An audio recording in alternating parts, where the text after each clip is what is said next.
Oh, I object to that. Me All too. right. Okay, Ron. Okay, John Tumlin. Yes, sir. Welcome to your advancement board of review. We should Okay. start things with the scout leading us in the scout oath and law. And Well, just, okay. I remember all 12 points this time. You want me to go with it? Go with it. All right, I'm not in uniform, so I'm gonna put my hand over my heart. Please join me in the Pledge of Allegiance. I pledge allegiance to the flag of the United States of America, to the republic for which it stands. Wait a minute, did I miss something? You're good. To the republic for which it stands, one nation under God, indivisible by liberty, justice for all. Amen. Amen. All right, scout sign. Join me in the scout oath. On my honor, I will do my best to do my duty to guard my country, to obey the scout law, to help other people at all times, to keep myself physically strong, mentally awake, and morally straight. And now, did we add that new point to the scout law? Is it Which 13 one? or 12? 12. The scout law, scout is trustworthy, loyal, helpful, friendly, courteous, kind, obedient, cheerful, thrifty, brave, clean, and reverent. And sarcastic, if you want to count that, but Okay, now you can breathe, John. Did you forget, huh? did you forget one? No. I went slow. I was counting them. I had my fingers. I was counting on my fingers. Okay. For those of you that don't know, that's how we start the Eagle boards of review. Boards. Okay, I'm going to put up a share the screen, I hope.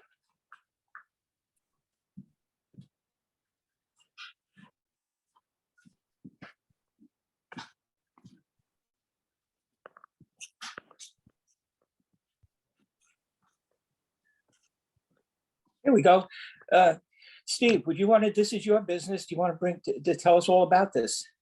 Sure. So we've been talking about this for a while, and it's coming to fruition. So in the past year, we've decided to launch a couple of different youth recognition patches, or I guess for youth activity patches that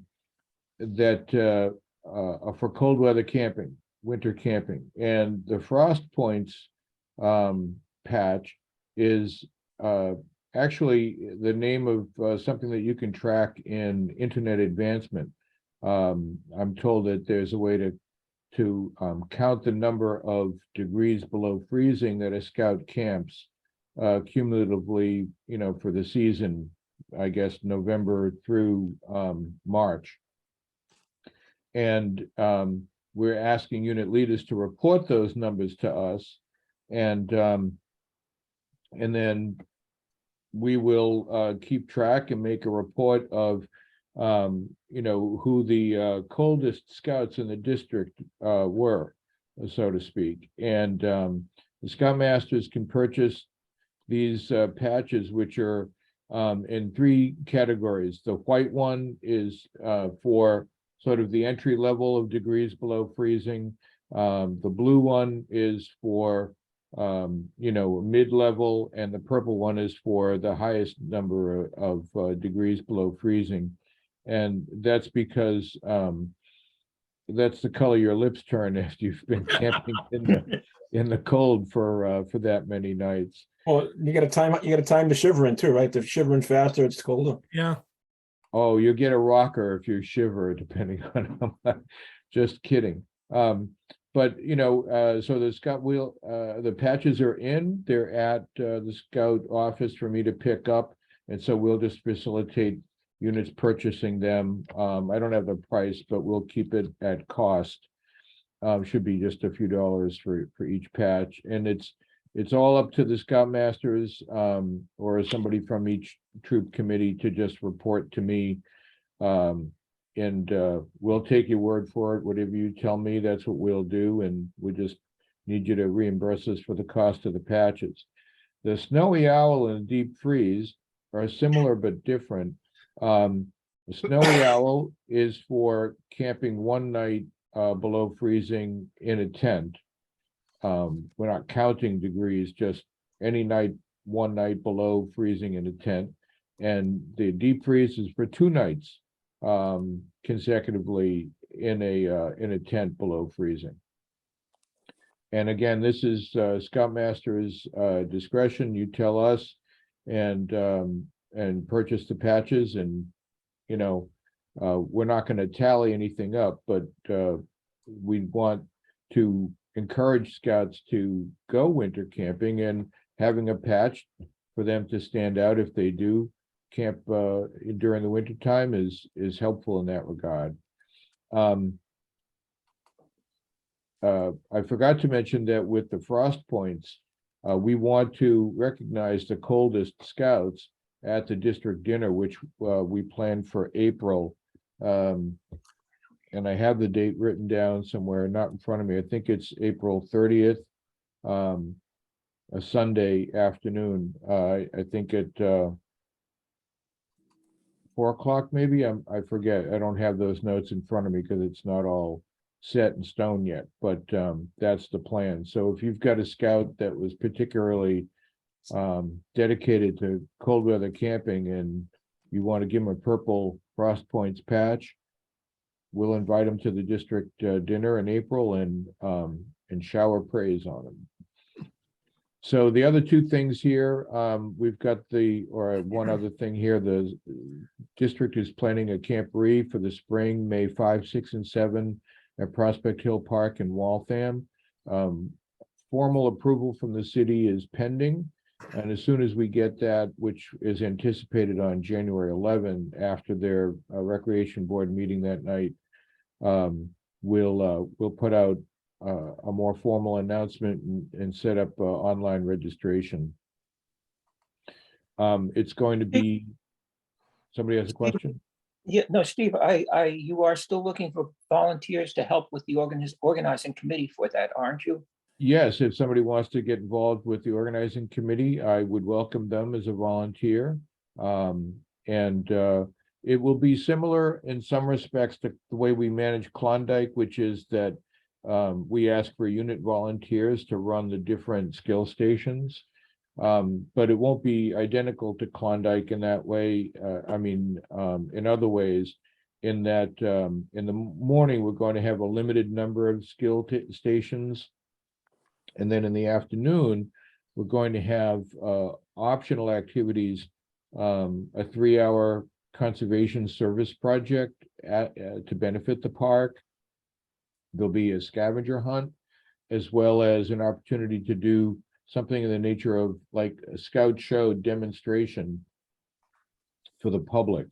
And the reason for that is that Prospect Hill Park was recently renovated in November of 21 with a bunch of actually pretty nifty youth recreation, equipment. There's jungle gyms, there's some kind of a zip line, not what you would think of from summer camp where it's just a steel cable, but it's something that's done safely with a very attractive swing on a line that goes from one point to another, and any kid probably above the age of 10 or so, or 8 maybe even, could use it.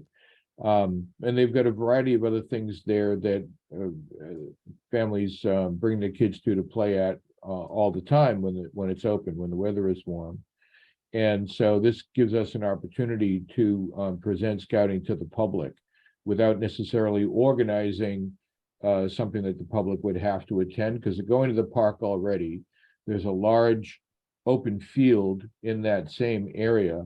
And so the idea is to put on some demonstration things like pioneering towers and other fun activities that the scouts would engage in creating, but that kids from the community could participate in, or at least play on, in order to show off scouting. So we'll give scouts and units an opportunity to participate in that.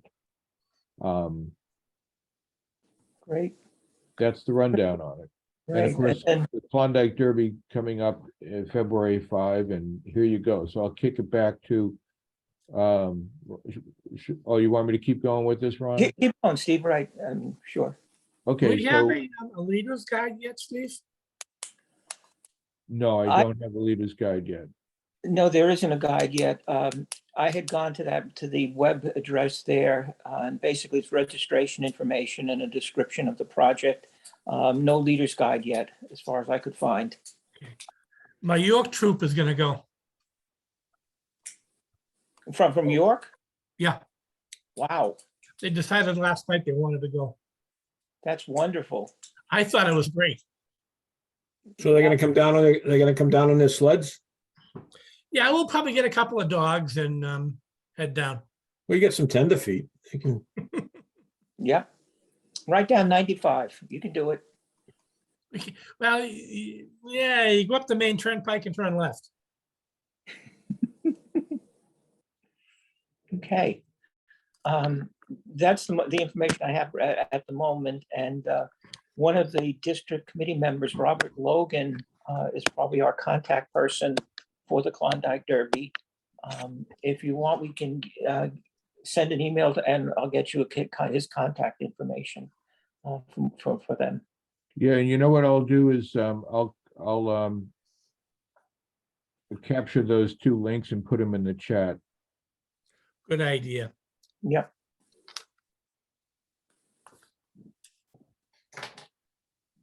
Okay, I think that covers it. Very good. So hopefully everybody's got their charter. And John Bold, do you want to talk? How are things going?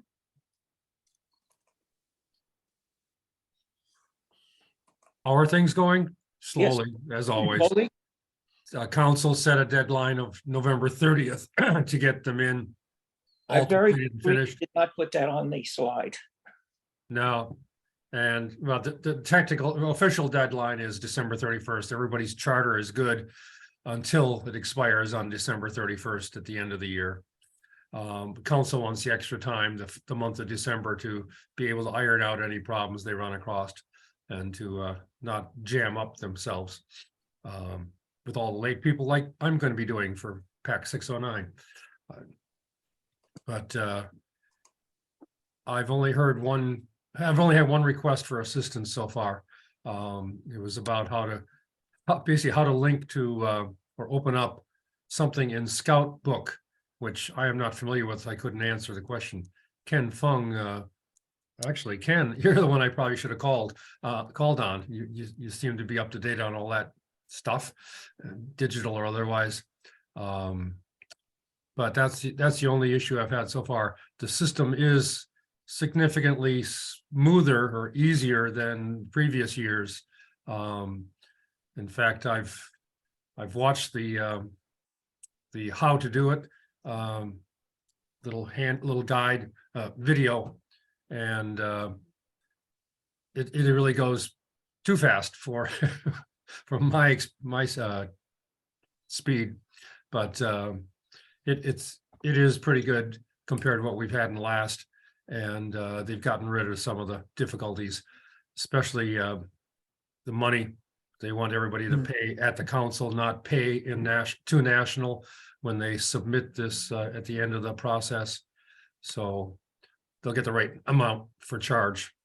Right. Of course, you never get the money out of national if you pay them. So council doesn't Well, want it going that way. I think the important thing as far as payment goes, and the reason why they don't want you to pay national is because the council office will review the submission Right. and produce an invoice and send it to the unit so that they know Right. exactly how much to pay, rather than overpaying or underpaying based on their own estimates, because it's always a little fussy, depending on if there are adjustments that are made to your roster after you submit it. Right. So Yeah, that's what I meant by they'll figure out the right number. right. So the Make sure idea you is have to the right submit number. roster, and then they send you an invoice, and then you pay council. Right. So don't pay online until you get invoiced, and then whatever payment process they ask you to follow at that point. Right. Yeah, it's a good double check system they installed. So if everybody uses it, it should run pretty smoothly. Of course, there are some people that are like me that are registered in one unit and then are multiple in Yeah. other ones. So the second or third unit does not have to pay again for what's already been paid for the initial unit. So that's pretty easy to do this time. That's probably the one place where your accounting would be different. You know, someone that's a multiple and that's not the primary unit. It'd be, Right. yeah. Yeah. The other thing, we spent some time last month talking about the journey to excellence. And I urge people that at this point, you should be planning what your goals are for next year, rather than waiting till November to start thinking about what you did. Yeah, there, as far as I know, there is no form yet for the Journey to Excellence for 2023, but You can model it. it's good to be thinking about it. Yeah. Start the planning now. I have generated in the past a sort of a list of where to find the information you need. Like that person's question was how to get it out of Scout Book.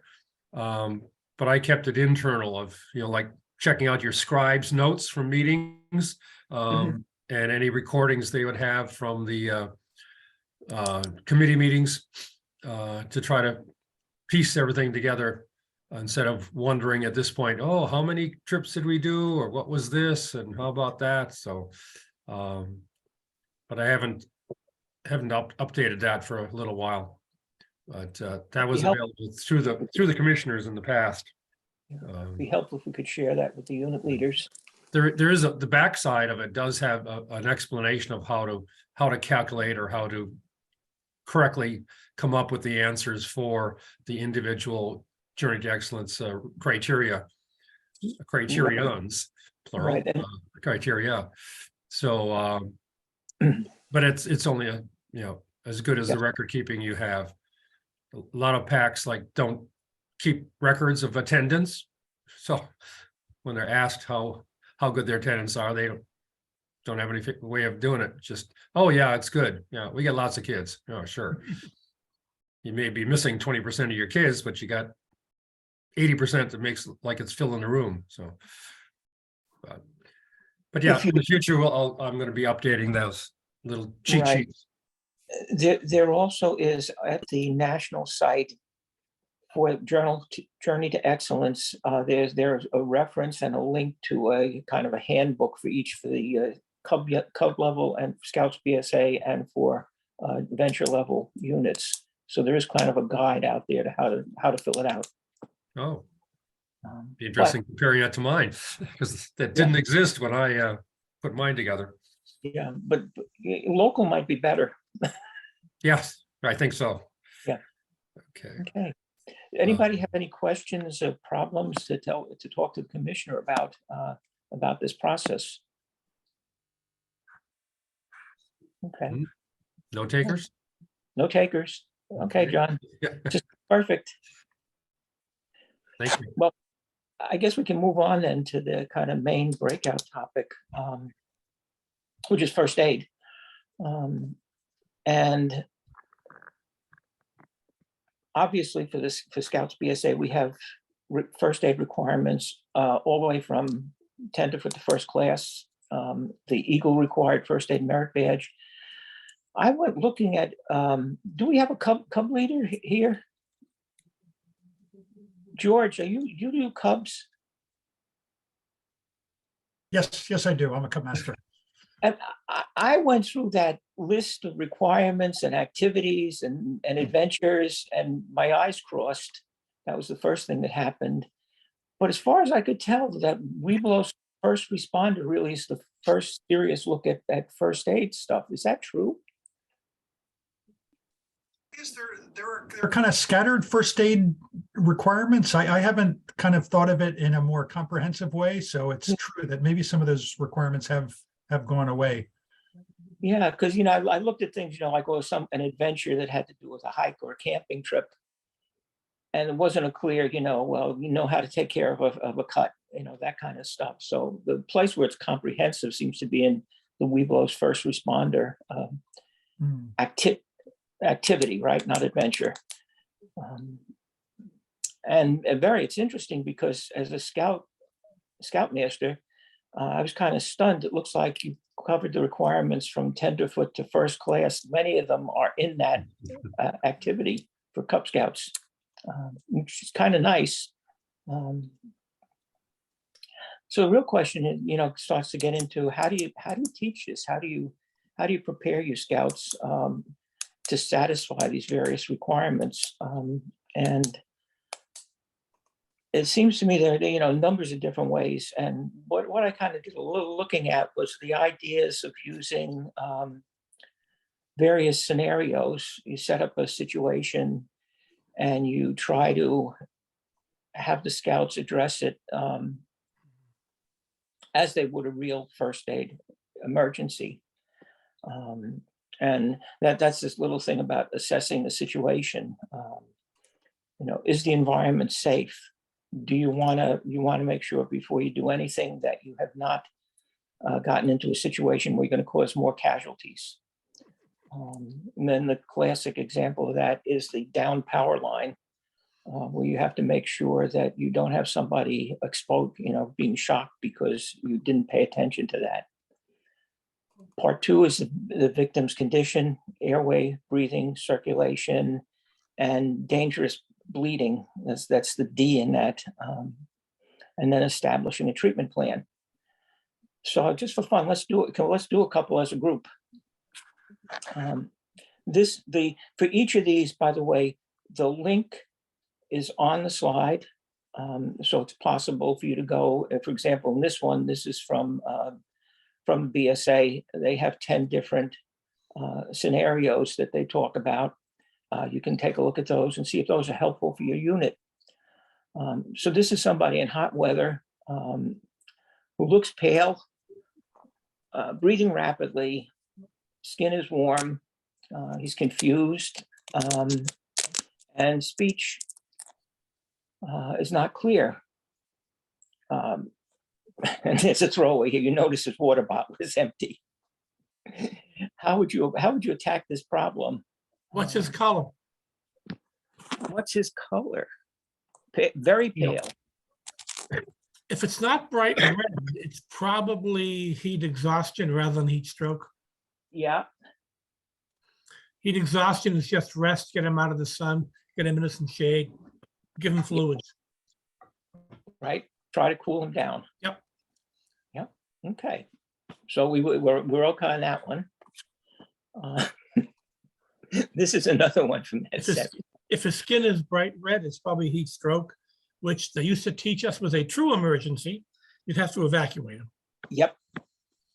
I think that's probably true, unless you have some means of, even then, I think it's an evacuation, even if you can kind of cool him fairly rapidly. Yeah. And probably you don't have that facility on a walk in the woods. There's another great one. Walk through your neighborhood, you find a man lying on the ground under a ladder. He's in obvious pain. His arm is clearly broken with a piece of bone protruding from the skin. What should we do? Call 911. Compound fracture, you'd stabilize the injury. Yeah. Maybe a tourniquet if he's bleeding heavily. Probably a splint. And as John says, call 911. Call 911. This is a true emergency because You of the need risk. an IV. Yep. Yep. Okay. This is something I found. This we had made our own version of this, but now there's an online version which you can access. There's the link. And John Tumblin, you want hurry cases for 400? Sure. Let me see. What's the best way to stop severe bleeding? Direct pressure and raise it above the heart. Yeah. Direct pressure, pressure point elevation. Yeah. Okay, so you got your 400 points, John. I knew when I saw that category, I knew I had to put this in here. John Tumblin's favorite question to scouts about first aid is, what are the hurry cases? Bleeding, breathing, poisoning. Very good. And oh shit, my heart. Should I Should I probably confess? I used to be an E EMT. This is kind of fun, but what I did though was based on kind of things that have happened in our troop, made up a bunch of real life problems. Okay, and these have some trick questions in them, by the way. Okay, Jimmy's playing tag with his patrol during a camping trip. As he runs, a slight depression causes him to fall.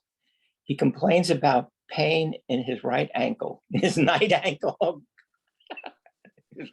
His right ankle, not his night ankle. What should be done? Tell him to stop whining and suck it up. Amputation, At the neck. John, immobilization. Elevation, immobilizing. Yeah. It kind of depends on where you are too, right? I mean, well, these guys, this was at Camp Morse, and they were playing tag in the woods. So, and it was also dusk. So they were, this was not a really cool thing. He did in fact have a sprained ankle. We did put a compression bandage on, and he was fine. yeah, I mean, certainly you'd like to ice it maybe a little, but once again, it depends where you are. Is this on a backpack trip somewhere and it's nighttime and you're not going to hike out for a sprained ankle? Right. Or, you know, as you said, where you are, it's like, okay, well, if it's bad enough, maybe you go get it x-rayed too. But yeah, we managed to just, you know, we did have a cold pack. We did get some ice on it. Yeah. He was fine. He was able to walk out with it. So it was not a crisis. I don't think they ever wound up going to get an x-ray. You have to Okay. dig him out of the hole. The hole was about, the hole really wasn't a hole. It was perhaps, you know, a depression, a couple inches deep. It was just one of those stupid things, you know, you just hit the wrong way and down you go. Oh, Just enough to make your ankle unstable and push it down. Right, right. Okay, Casimir and a buddy go to fetch water before dinner. Shortly thereafter, Casimir returns with blood on his face and a cut on his brow. What should be done? interrogate him where his buddy is. I was just gonna Hey, all right, exactly the first question. Exactly. How did he lose his buddy? It was a bear and he ran slower than me. Well, What- it depends on whether the blood is spurting forth or if it's just sort of, dripping down. If it's dripping down, just the concern I would have is that he hit his head on a rock and might have a concussion. So you want to give him the concussion test, put him in a tent and make him sit down for a few plays before you put him back in the game. Yeah, Right. head bleeding always looks worse than it is. That's exactly right, John. A brow cut looks spectacularly bad when in fact it was simple direct pressure. Since he was cognitively alert, the answer was a tree hit him. He did not fall down. A tree hit him. So Ha, What? It I always just knew jumped those out, trees moved. it just jumped out in front of him and smacked him. exactly, jumped out and slapped him. Well, no, I think the tree was chasing the orange moose. So a cut on the brow. I mean, this is a famous, boxers get this all the time, right? You get the bone right above the eye. You get hit there, and it bleeds profusely for a fairly small cut, but it does often require stitches. So depending, pencil. And what's the powder they put on an anticoagulant powder they have now? yeah, I guess. But if it's just a branch hit him, he didn't duck. But wearing a baseball hat's a good way for that to happen. Although if you had a baseball hat, it probably wouldn't be that bad. Right. So that's probably not a serious injury. Right. In this particular case, direct pressure, controlled bleeding, cleaned up his face. And I think we may have just had put a small Band-Aid on it. That was all it needed. But boy, did it look good when he walked into the campsite. But, oh no, what happened? Head Hey, injuries Ron. lead a lot. Ron, what happened to his buddy? Passed out on the path. Didn't like the sight of blood. The tree got Either him. he did, either that or his buddy was ahead of him and didn't even notice. No, his buddy, in fact, kind of was kind of looking, I don't know, counting something and paying no attention to what was going on. We eventually we had to send a couple of kids out to go retrieve the buddy because he just was wandering around. It could have been worse. It could have been worse. Did they get the water at least? As a matter of fact, Mike, they forgot the water. At one job, only one job. And what did they do? You know, one instruction at a time.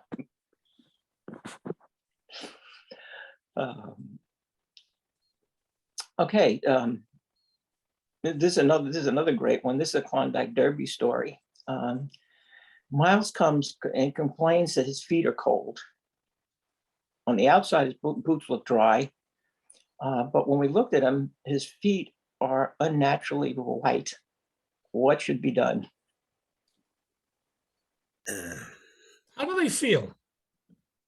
I would start with drying the feet. Some clean socks. Well, I'm thinking if you press down and they feel frozen, it's probably frostbite. And he can walk on frostbitten feet, believe it or not. Yeah, When you get him inside. You wouldn't thaw them out in the field because it would cause great pain. that's absolutely true. I think he was on the verge of having frostbite, and the explanation when we finally got, we did got him warmed up. John, absolutely right. Fresh, dry socks. But he said that he grew out of his boots and they didn't want to get a new pair of boots in February, the end of the year. So I think it was a question of he actually was cutting off the circulation to his feet by a pair of tight boots. And that put him at risk for frostbite. Yeah, tight boots and thick socks don't match. Yeah. Then there was the scout that left his boots outside the tent in -4 temperature. Yes. And he couldn't get his feet into his boots on account of they were frozen solid. Yeah.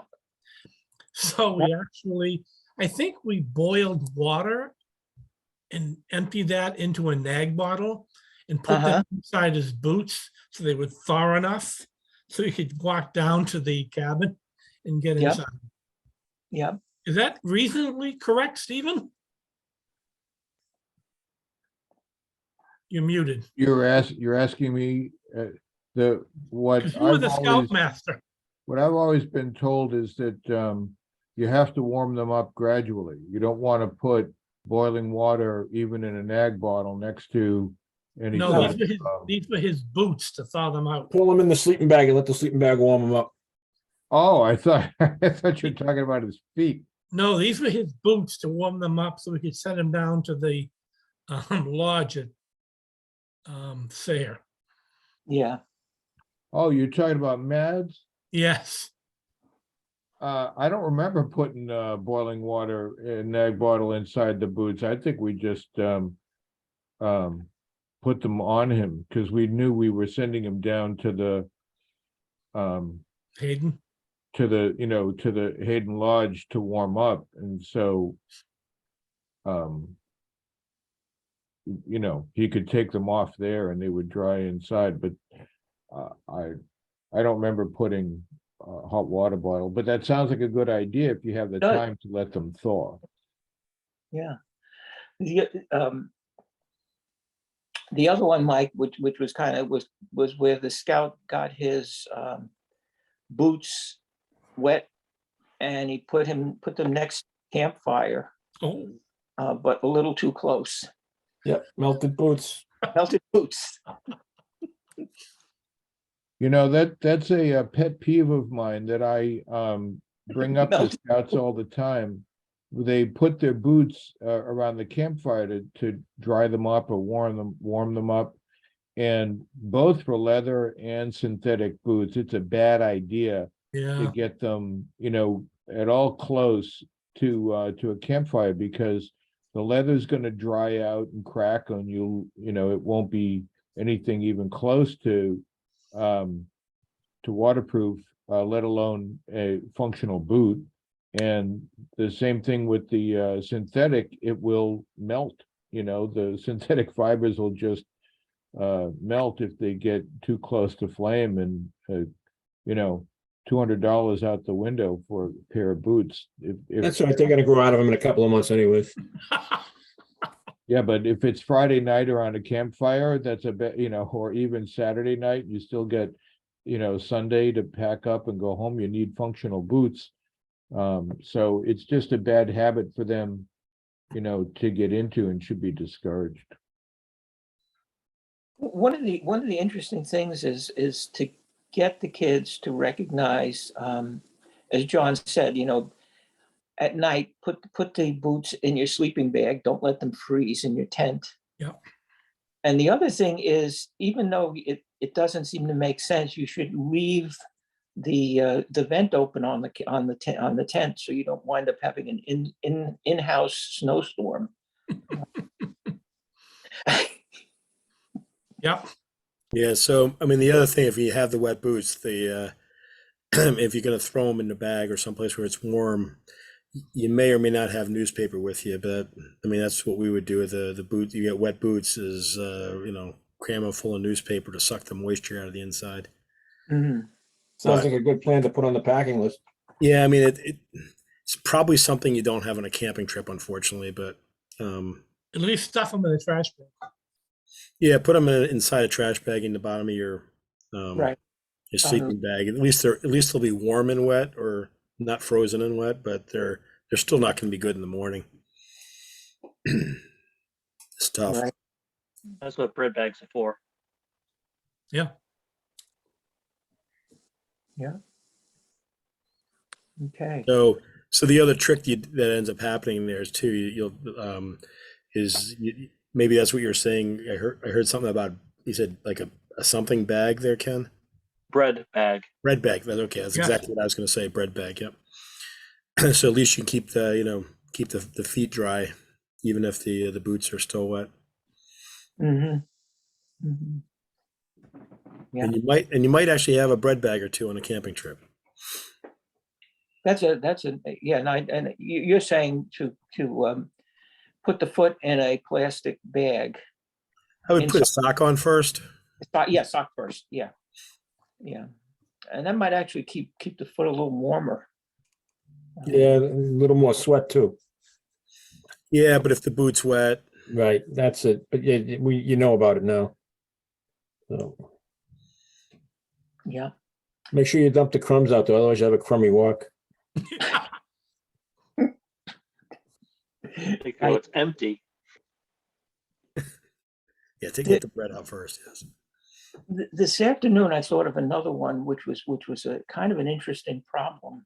This was a summer camp problem. Young man came pale, was warm, and he was uncomfortable, and he felt rotten. And the first thing we were thinking about was dehydration, because it was one of those years when it was like 900 degrees every day, and high humidity and whatnot. And then after he'd had a lot to drink, he still was feeling rotten, and kind of we started talking to him, and I said, "When did you start feeling bad?" He said, "Well, after the ice cream thing on Tuesday night." And at that point, something I learned from his parents, Lactose intolerant? Yep. yeah, lactose intolerance. Funny story. I had a scout 2 years in a row, Wednesday, Thursday, upset stomach, didn't feel good. Classic homesick symptoms. Yep. We found out later, we were at Camp Resolute for those years, almost all the meals were made with some type of milk or cream. Mm-hmm. Nobody knew he was lactose intolerant. They found out later. And what was happening was by middle of the week, he had built up the lactose in his system enough to cause a reaction. Yeah, I never saw it. His parents took him to a doctor and they found out. yeah. Well, this had happened once before, like at a court of honor, and the father told me. It was one of these things, you file in the back of your head, and then at summer camp, it happened. So it was spooky, to say the least. This one, I love to do this because, I want the kids to know that leaders do stupid things. Scoutmaster starts a hike on a rainy day in December. The temperature drops and the snow starts accumulating. He starts to shiver. What should be done? Cut his Scoutmaster patch off to start. Turn around. Yeah, Go home. Turn around and go home. that's exactly right. He's got hypothermia. Yep. Or the start of hypothermia. Yep. It was one of those days. It was 45 degrees, and then boom, temperature plummeted. The woods, but I was determined that I was going to walk out to the ocean and look for some birds. Nobody got me on the trick part of the question is, where was my buddy? Your butt wasn't paying attention. Nobody. No, I went without a buddy, of course. I don't know. I sometimes, I love to make myself the butt of the joke for the kids, because I think that's a good thing, that they realize that we don't have all the answers. We do stupid things too, and it's not just them. Ron, it happened to me at Klondike last year for the first time in my 40-year scouting career. I got a chill, and it wasn't that cold. It was about 15 degrees, and I couldn't get warm. Mm-hmm. And one of the leaders said, "I'll help you pack up your tent." And I said, "No, I'll work this out." And after about a half an hour, I said, "You know what? I'm done." Mm-hmm. Packed up my tent and drove home. I've never done that before. Yeah, for me it was really simple because we had the wood stove going, and then we could easily get the room up into the high 70s, so it was easy enough to get warm again. But that was memorable. I bet. Tea and hot chocolate would have helped that too, Mike. Yeah. Yep. Has anybody tried actually setting up a scenario? I mean, we've never done things like, fake makeup and fake blood and stuff like that, but has anybody tried to actually do one of these scenarios with the scouts, role playing? No, I have not. No. I have in a past life with other groups, but not with scouts. Mm-hmm. Mm-hmm.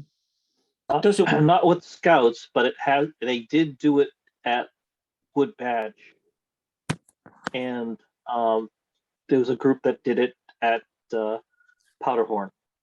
Mm-hmm. Did you think that was effective? Do you think that's worth the amount of prep and everything else to teach a lesson? If done right, yes. If someone's know what they're doing, they could actually make it look quite real. Yeah. It's called moulage, and you can use some makeup putty and a pressure bulb and some food dye and coloring and create bleeding injuries. Little charcoal does great for third-degree burns. It'd be kind of overwhelming for the kids, though.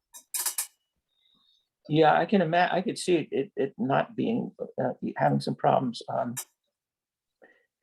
We did try one thing which I thought was going to be a really neat idea.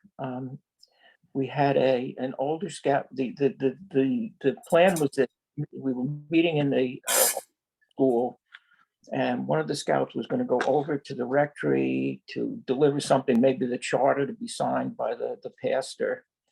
And then he just wouldn't come back. And so we'd send people out and they would find him, and he was going to be at the foot of the stairs of the rectory complaining about his leg.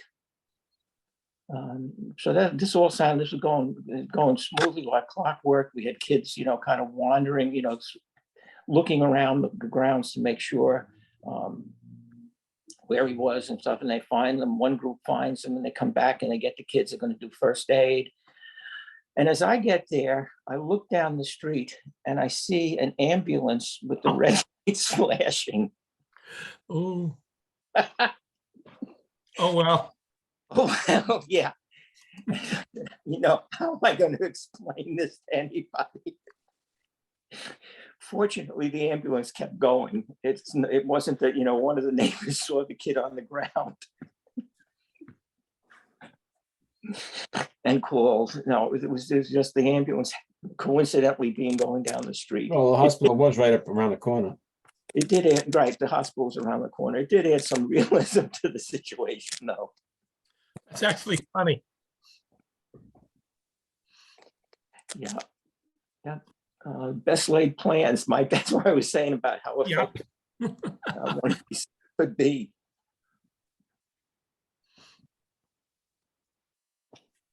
Okay. How about some other people's ideas? How do you teach it with your troop? Do not use Zoom. Do not use No, that's Okay. tough. hands-on, right? Demonstrations, actual demonstrations. Do it. Splint the leg, splint the arm. And have them give you more than one word answers. What are you gonna do here? Tell me. Band-aid. That's right.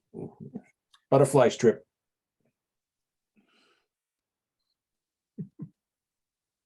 Because our problem was we had about 5 doctors in the York troop, one of which was the head of the ER. Okay. So we had some interesting first aid discussions. So you probably did pulmonary edema in the whole 9 yards, right? The ER guy took the kids for the first aid merit badge to a tour of the ER one Saturday morning. Oh, wow. That was really interesting. They had a good time. I'm sure they would. I'm sure they would. Of course, his staff wanted to know why the boss was hanging around on a Saturday morning. That's a whole other story. Yeah. Did you members of your troop do one of the wilderness first aid courses? We have not. Pine Tree doesn't offer wilderness first aid that I've seen. I took it through Boston Minuteman years ago. I think you did, Steve. Yeah, our troops done wilderness first aid with youth and adults several times just because of Philmont traps. Yeah. You need 2 people on every one of those, And and should even on some of your more backcountry trips should also have a couple people with wilderness first aid. Yeah, Mike, those wilderness first aid things are generally organized. Council doesn't offer them routinely. They're organized when, or I should say, by volunteers who need them. Yes. If there's a crew going to Philmont, they'll reach out to Solo or other organizations that do them and invite them in for a session. Mhm. I haven't seen council offer them, on any sort of regular basis because it's not a BSA thing. It's The council, when we did it, council offered it at Sayer through Solo. yeah, but it wasn't the council doing it. It was the contingent that Could be. I don't remember who sponsored it. you're talking about 2008. Yeah. That was I believe Derek actually reached out to Solo to bring them in. Did he? Okay. Yeah. The BS West Wind crew usually offers wilderness first aid, if not every year, every other year. The Chelmsford group. Mhm. Is that publicized just through the district, or? They usually publicize through their district, but I tend to see it because I've Mhm. been part of that. I've done it through their group at least twice. Yeah, there was a big thing for a while that BSA was partnering with the Red Cross to do first aid training, but I don't think that's ever gone anywhere. I know that if you go to the Red Cross for their wilderness first aid link, they go nowhere. You know, it kind of boils down to call 911, and it's like, that level of training. So I guess unless somebody originates a course like with Solo, that's the only way you can do it around here. Hmm. You might have better luck at contacting something like Appalachian Mountain Club. See Yeah, if they have any folks that would be willing to do that. yeah. Join the army, become a medic. It's a bigger commitment than a course. Okay. First aid merit badge. All right, how do you guys do it? Is that the wilderness first aid side? No, first aid merit badge. First aid merit badge. A lot of the time it's done at summer camp. We also did that down at in 2020. Nurse James at New England Base Camp taught it on the 2-weekend program. Prior to that, Henrik Boge, actually, who's got a medic background in the military, before he became scoutmaster and all that, he ran it once within the troop. But typically that's a popular summer camp badge. Yeah, that may be one of the better options. We had an RN do it, and she got so bogged down in trivia, it wasn't. I didn't think it was very effective. Nurse James did a really nice job down at base camp with our scouts. Obviously depends on the teacher. Sorry, that was not a. Yeah, I'm just going to say, but I think he's used to scouts all the time, right? Yeah. Right. George Cubbies, how do you do it with Weeblos? George had to step out. He had to fetch a child or pick one up, something like that. Okay. All right. Well, that was pretty much all the first aid stuff. I did put a little nature section in because there's some interesting stuff going on out there in the real world. If any of your scouts want to do some nature stuff, go to the shore, go to the beach. There are these beautiful collections of winter ducks that are out there, and they're so noticeable. They're so pretty. They're in their breeding plumage at this point. The one up at the top left is a pair, male and female, long-tailed duck. The second one is a male eider. Third one is a male bufflehead. And the fourth pair is actually a behavior show. That male merganser is courting the lady in front of him. And to see it's the funniest thing. It looks like somebody has stepped on the duck's neck. It really goes up, the neck stretches, and they make this funny quark, kind of. And that is going on right now too.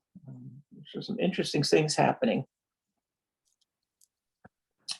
The other thing is tonight, this is set for Boston for 9:30 at night. That's what the sky will look like. You will be able to see the moon with Mars and Jupiter all at once, naked eye. You don't have to worry binoculars or telescope to do that. You can see kind of at 4 o'clock below Mars, Orion's belt. And right next to Mars is the star Aldebaran. And of course, the brightest star in the sky, Sirius, is just coming up over the horizon. So I don't know if it's not cloudy, go out and look at it. I can tell you the moon is huge tonight, at least up here. Yep. It is. And we actually had an occultation of Mars last night. That is, you could see Mars go behind the moon, and then a little later come out on the other side of the moon, which is it's the moon between Mars and the Earth. So it's an interesting time to look at the sky. Let's see. So So what we're going to be moving on to in January talking to people about their plans for summer camp. John, do you want to tell us what's happening with what Trail to Eagle is? Well, we're working on putting together a Path to Eagle seminar for next month. I've been having some medical issues that's been delaying it, but we're gonna try and get it out for next month. And we want to make sure we get the Scout Masters and we get the Scouts there, because we're gonna try to have 2 classes. We're gonna talk to the Scout Masters, because we're seeing problems with the paperwork and the way things are getting done, and we also want to talk to the Scouts, because they don't seem to be getting the idea either.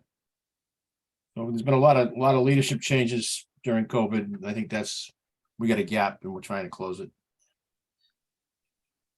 Great. So there'll be sessions both for the adult leadership who are responsible for the sign-offs and things like that, and Yep. also for what in general is your first and biggest message to a scout who wants to become an Eagle?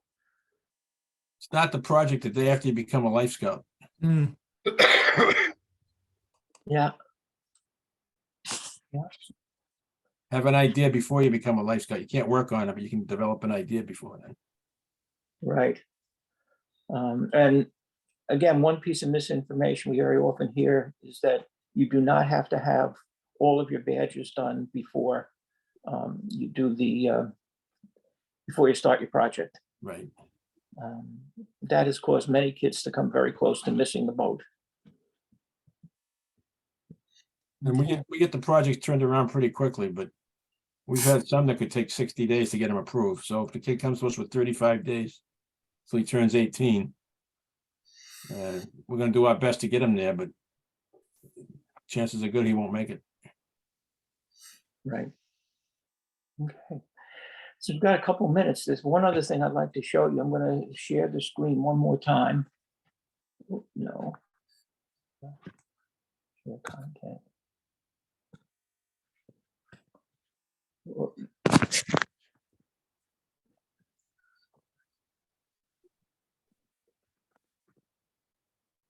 Steve, this is your question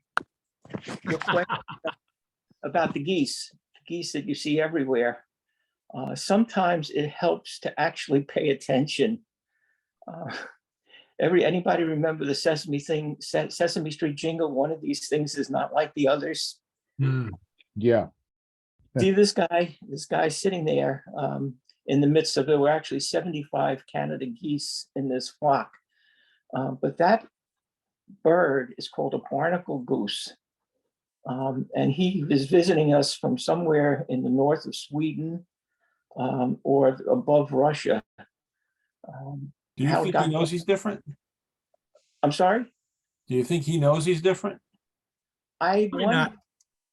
he's disappeared. He hung around for a day or two and then he vanished. So God knows where he is right now. But to see this thing, and then the question is, well, why is he called a barnacle goose? This is a picture from a bird book. In the 12th century, some monk saw a log with barnacles on it.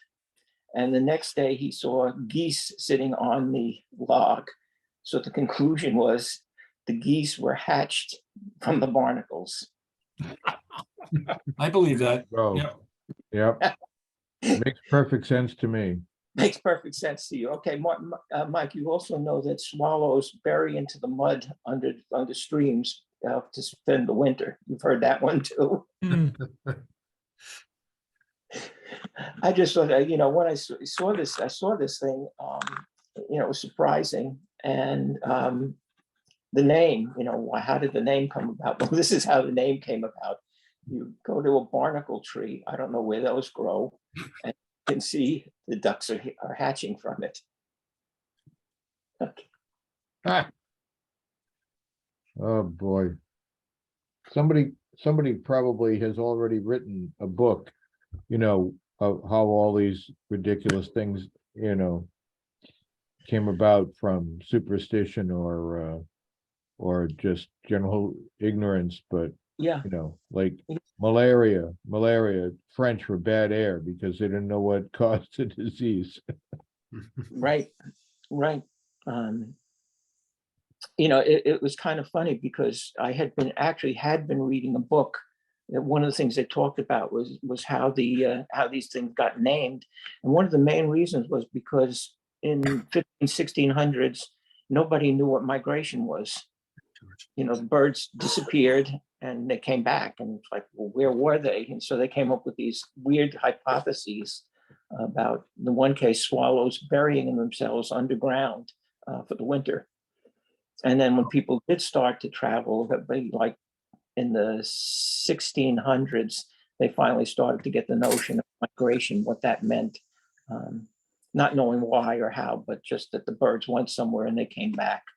Well, you know, it's funny that, I mean, a notion like that, the idea that people would, it's one thing for somebody to think up something like that and they haven't really thought it all the way through. Like, first of all, you know, the bird would suffocate and die. But second of all, did no one observe this? You know, I mean, it's not like they didn't just vanish one day, you know, the birds are observed, that we see them flying south, you know, the swallows, and did no one see a swallow? Back then, the Bermuda Triangle was everywhere. They just flew in one end and came out the other end. Yeah, it's the medieval triangle.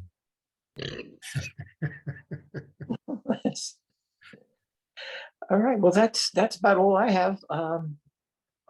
Any questions, problems people want to talk about? We've got a little bit of time left, about 15, 20 minutes left. Yeah, George, what's up? Sure, yeah, so I have a merit badge counselor question, and that is some adults in our troop had been aquatics merit badge counselors, like for canoeing, kayaking, and that kind of thing. And this last year, the council apparently, or maybe national, had started enforcing more strict rules for counselors, and now none of our aquatics counselors are able to continue being that. And I've been trying to find out what sort of qualifications we have to be able to become aquatics counselors. I don't know if any of you happen to know about that sort of thing. I know I looked into it at one point because I was interested in doing canoeing with our troop. And effectively the training was the equivalent of becoming an aquatics director at camp. And I said, I'm happy to teach canoeing, but the kids got to earn the badge at camp. Is what it was. I threw up my hands. I said, I'm not gonna do that level of training. So. Okay, yeah, because it's true. At some point, it says you're supposed to do that, but like, how many people have gone to camp school for aquatics? And I happen to have done that, like when I was, I don't know, much younger. And the fact that I did it once in my life was good enough at some point. But now it seems like that's no There's longer. probably some kind of certification you got to have for that. Yep, it's a basic, as I say, basically it's the training to become an aquatics director. It's pretty high bar. So the kids get it. The kids get them at camp. That's one way of making camp make money. Yeah, exactly. That's too bad, because then the chance for earning those merit badges becomes a summer camp only sort of.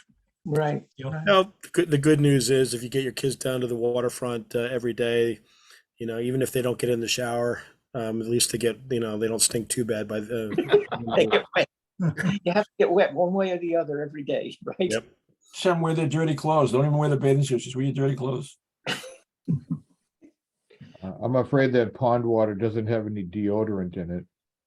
Yeah. Well, the fish will start floating up, so you stun them. That's what algae is for.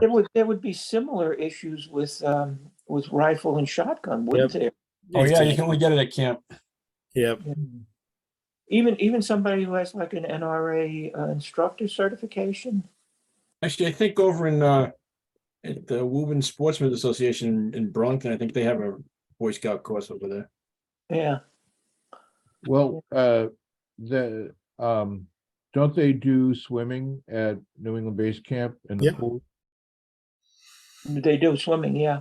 So They can't do, you know, rowing or canoeing or. They do canoeing in the pool. You can do virtual canoeing and virtual rowing. yes, so that falls into the category though of whoever's, you know, somebody down at base camp has the training. But yeah, I mean, they're just having the lifeguards teach the badge, but in terms of signing off on it, Yeah. you know, would be my guess, right? I mean, I worked on an aquatic staff, right? I mean, I certainly had none of that training, but it was an area director that signed off the badge. I think that's the case for most of the summer camp badges. One of the 18-year-olds is the one who actually signs the blue cards at the end. Higher up than that. Usually usually the aquatics director. Yeah, well, he's the guy that signs it. He's not the guy that teaches it and passes the Correct. kid. Correct. So George, that doesn't help, does it? No, not really, but at least it clarifies. I mean, if I happen to want to go to camp school for a week, then I know I can become a counselor again. Right. Right. And sell tickets too.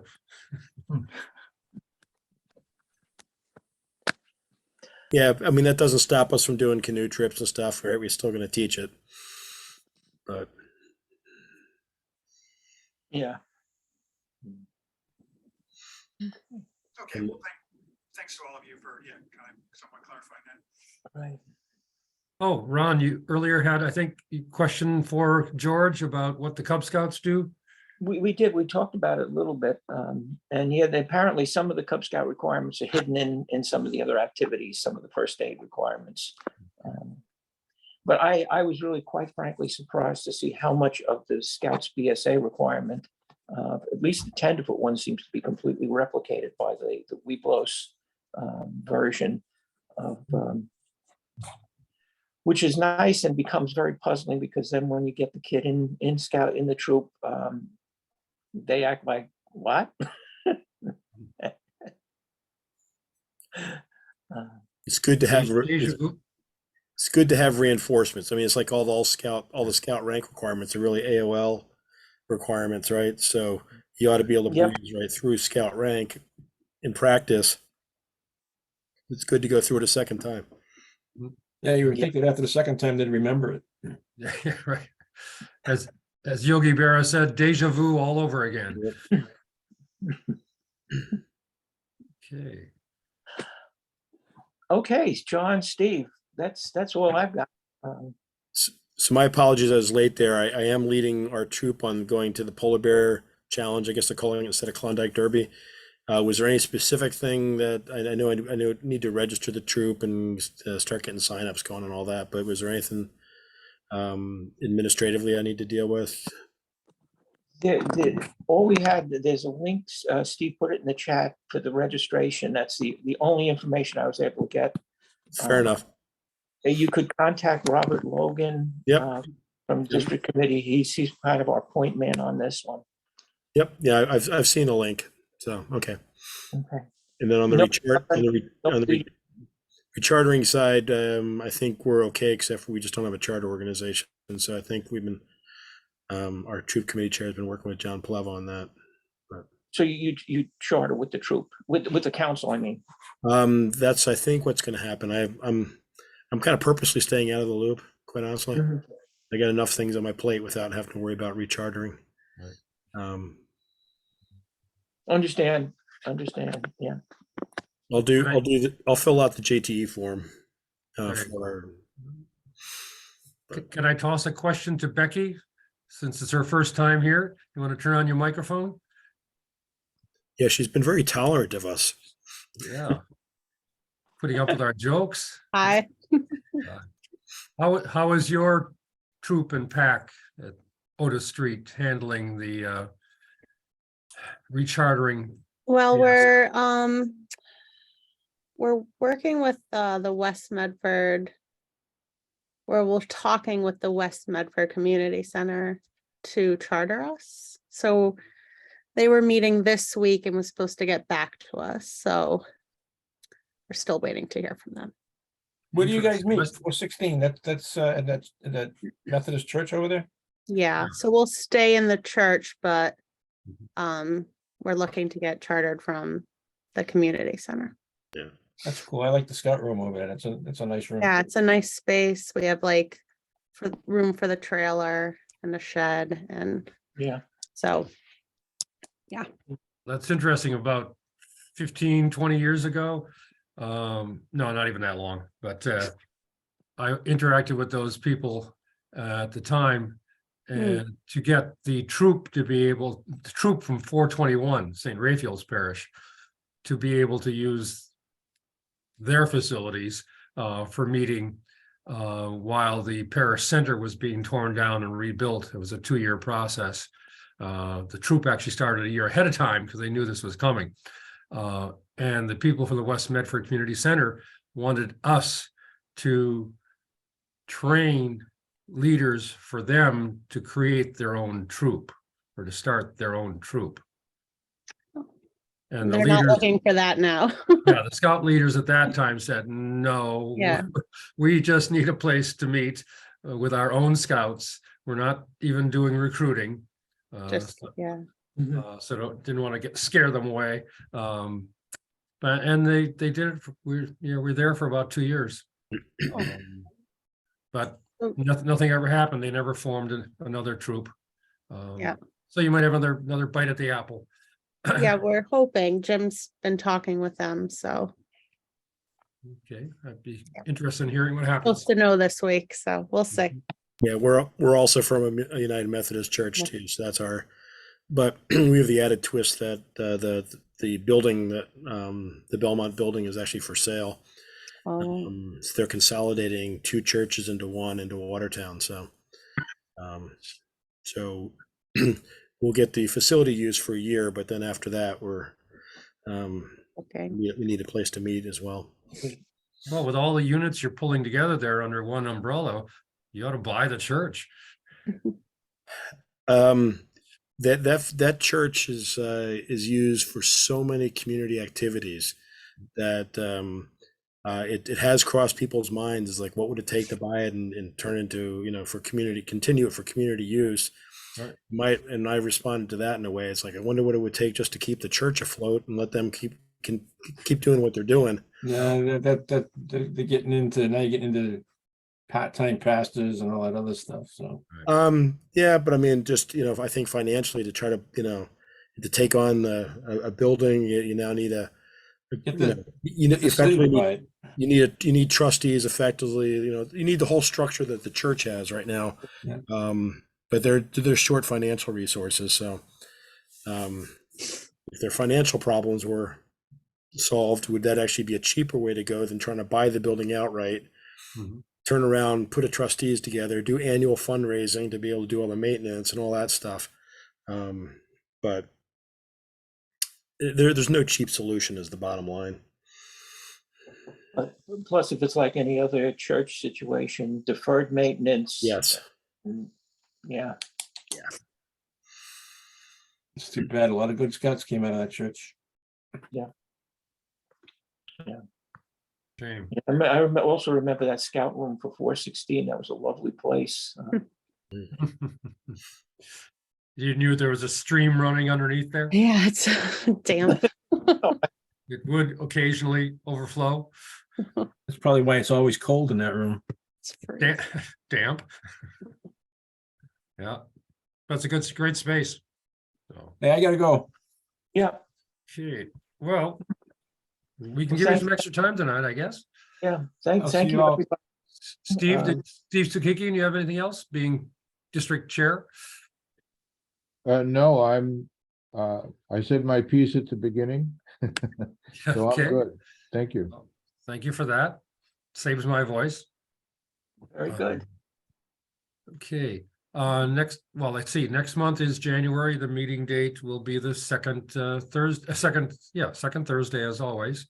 We should avoid any holidays that way. It's too far from New Year's Eve, New Year's, and not quite Martin Luther King yet, so. Right. Look forward to seeing you all then, and I wish you happy holidays. Celebrate everybody's holiday, Right. holy day, whatever. But watch the starches and the sugars. Yes.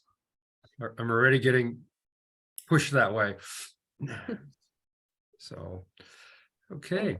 Well, thank you all for coming. It's good to see some at least one new face, and Thanks. hope you enjoyed it. You'll come back again. Please I'll do. come back. Ron, it's always good to see you, although it looks like there's less thatching at this point. Yeah. Yeah. Okay. Wish you luck, wish you well on that, not just luck. So- Right. Yes, Thanks. Thank you, John. And Mike Okay. O'Neill seems to have disappeared. He's now a wooden sign. I'm here. I don't know why my face isn't showing up, just the North Pole sign. Okay, a speaking wooden sign. Okay. Yes. And George, thanks for joining us. We'll try to see if we can come up with more Cub Scout stuff in the future. That's a goal for the next year. There. Okay, and Art, it's always great to have you around. Well, thank you all. Okay, have a good night. And Have a to good all, night. spend the extra